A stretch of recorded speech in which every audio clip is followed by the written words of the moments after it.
বঙাইগাঁৱৰ শালবাৰীৰ সংঘটিত হয় এক ভয়ংকৰ অগ্নিকাণ্ড। এই অগ্নিকাণ্ডত ৰাজেশ ৰায়ৰ দুটাকৈ বাসগৃহ ভস্মীভূত হয়।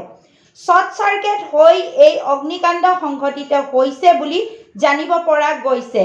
ইতিমধ্যে ঘটনাস্থলীত অগ্নি নিৰ্বাপক বাহিনীৰ গাড়ী উপস্থিত হৈ অগ্নি নিৰ্বাপন কৰিবলৈ চেষ্টা চলাইছে।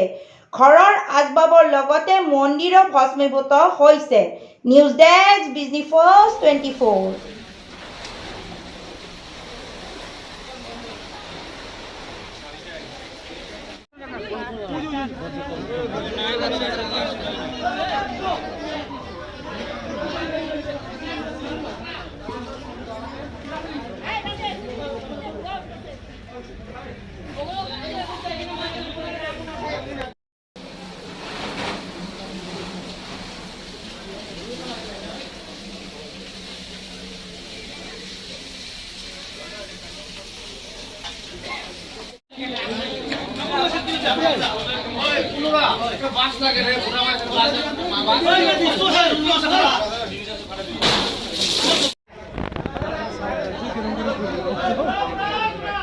মাঝখান দিয়ে একটা খুলে দিচ্ছে না, মাঝখান দিয়ে একটা খুলে দিচ্ছে।